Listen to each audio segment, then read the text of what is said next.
وظللنا عليكم الغمام وأنزلنا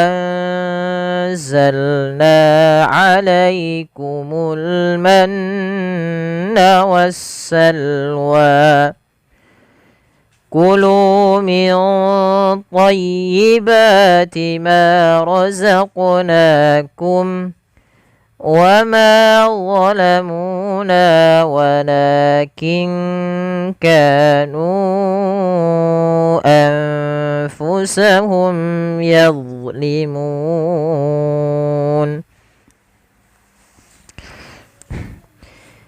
Bismillah. Pada lafal wa dhallalna, hati-hati teman-teman di dalam melafalkan huruf dha. Jangan sampai kita membacanya dengan zo.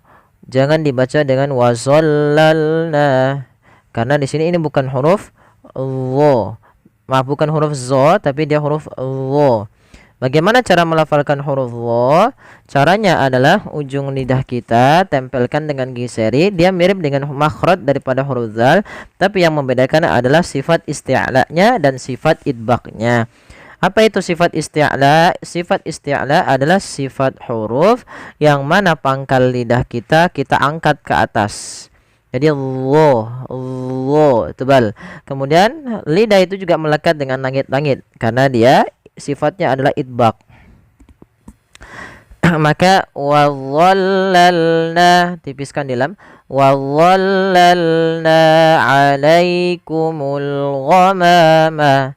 Pada lafal bacaan na ada mad tabi'i, yaitu ditandai dengan fathah bertemu dengan alif pada ayat ini. Kemudian pada lafal alaikumu di sini ada huruf ya sukun yang didalai fathah, maka ini kita namakan dengan bacaan lin, yaitu bacaan yang lembut di dalam pelafalannya. Kemudian pada lafal alaikumul ghamama ada alif lam pada lafal kata al-ghamam. Ini alif lam kita namakan dengan alif lam qamariyah, yaitu alif dan lam yang dia kita tuliskan dan dibaca dengan jelas suara lamnya. Maka alaikumul ghamama, huruf ghain, kemudian di situ ada huruf ghain gha, bukan go. Hati-hati juga jangan diganti dengan go, tapi dia gha. Alaikumul ghamama. Pada lafal ma ada mad tabi'i kembali ditandai dengan lafal ma yang berharokat fathah bertemu alif. Kemudian pada lafal wa anzalna ada huruf nun sukun bertemu dengan huruf zai, maka ini kita namakan dengan bacaan ikhfa. Kalau pada dasarnya kita membaca wa anzalna, karena dia bacaan ikhfa itu membaca di antara idgham atau izhar dan idgham. Kalau izhar itu berarti suara n-nya suara nun-nya jelas, wa anzalna. Itu izhar. Kalau idgham maka dia hilang. Misalkan ayu, awalnya anyu. Nah, sedangkan ikhfa itu membaca di antara keduanya, yaitu dia menyamarkan saja, menyamarkan suaranya kepada huruf zai. Wa azza, wa azza, wa azza. Kami ulangi, wa azza, sambil ditahan dua harakat. Wa anzalna. Kemudian pada lafal na ada bacaan mad tabi'i, yaitu adanya huruf berharakat fathah bertemu dengan alif, yaitu dua harokat panjangnya. Kemudian alaikumul manna, alaikumu sama sebagaimana alaikumul awal, yaitu ada bacaan lin. Kemudian pada lafal al-manna ada alif lam kembali, sama di sini kita namakan dengan alif lam qamariyah, yaitu alif lam yang kita tulis dan kita baca dengan jelas suara lamnya. Kemudian pada lafal manna, manna ada bacaan yang kita namakan dengan bacaan gunnah. Apa itu bacaan gunnah? Gunnah terjadi apabila adanya nun berharokat tasydid atau mim berharokat tasydid, maka ini harus dibaca dengan bacaan gunnah, yaitu memasukkan suara nun atau mimnya ke rongga hidung kita. Maka alaikumul manna wassalwa, sambil ditahan 2 harokat. Kemudian balafal wassalwa ada alif lam, maka di sini alif lamnya kita namakan dengan alif lam syamsiyah. Berkebalikan daripada alif lam qamariyah yang dimana lamnya terbaca dengan jelas, sedangkan di alif lam syamsiyah yaitu suara sinnya, suara alif lamnya diidghamkan ke huruf sin sehingga sinnya berharakat tasydid. Maka wassalwa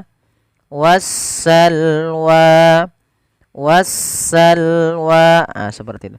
Kemudian pada lafal wa ada mad tabi'i. Ini bukan wassalwa ya, tidak dibaca ya-nya, tapi alif di atas huruf ya itu menandakan alifnya panjang untuk panjang huruf wa. Maka wassalwa 2 harakat, maka kita hukumi juga dengan bacaan mad tabi'i. Kemudian pada lafal kulu min thayyibati ma razaqnakum. Kulu mad tabi'i, dhammah bertemu dengan huruf waw.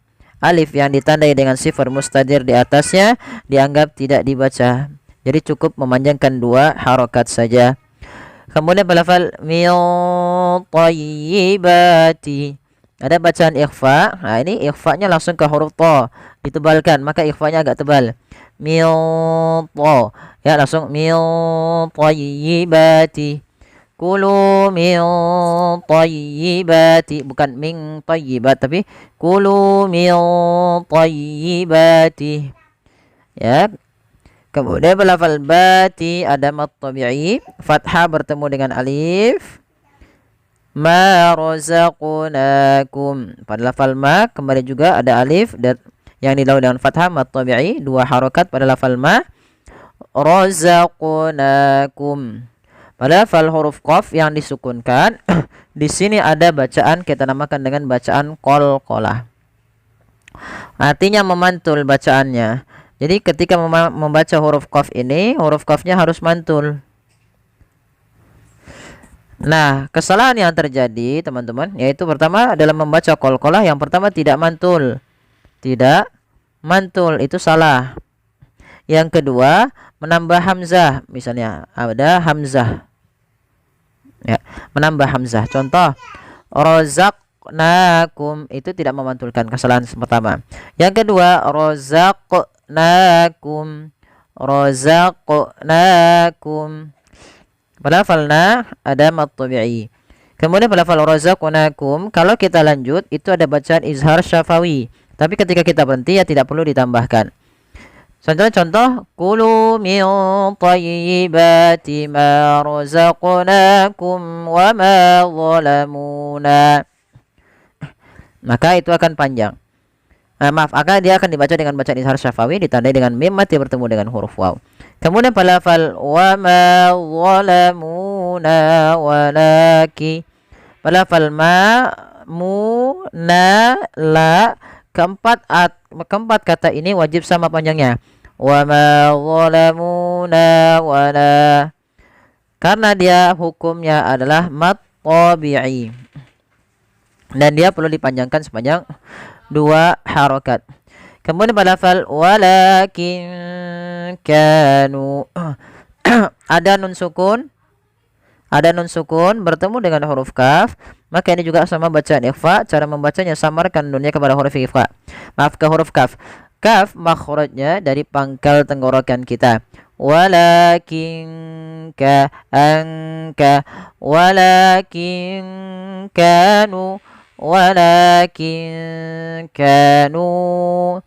ka mad tabi'i, yaitu adanya fathah bentuk ini kafnya, ini alifnya.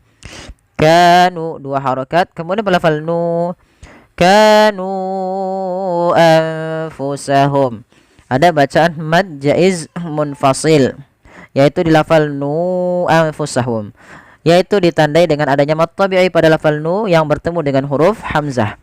Maka apabila teman-teman kita mendapati dalam bacaan Al-Quran kita ada mad tabi'i bertemu dengan hamzah dan hamzah tersebut berada di lain kata, maka kita hukumi dengan bacaan mad jaiz munfasil.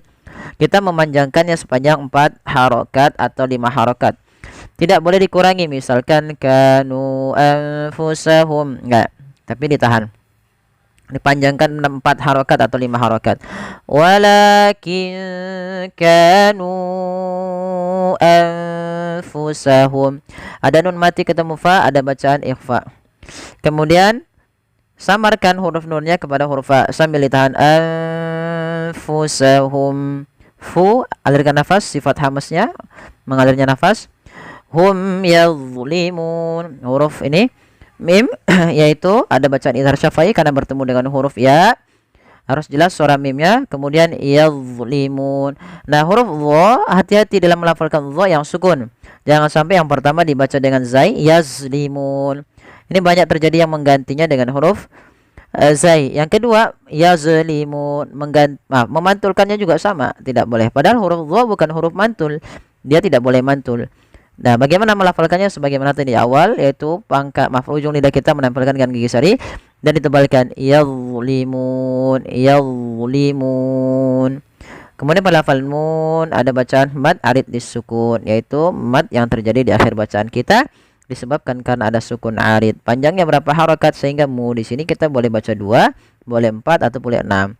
Yazlimun 2, yazlimun 4, yazlimun. Baik, kita coba ulang dari awal ayat.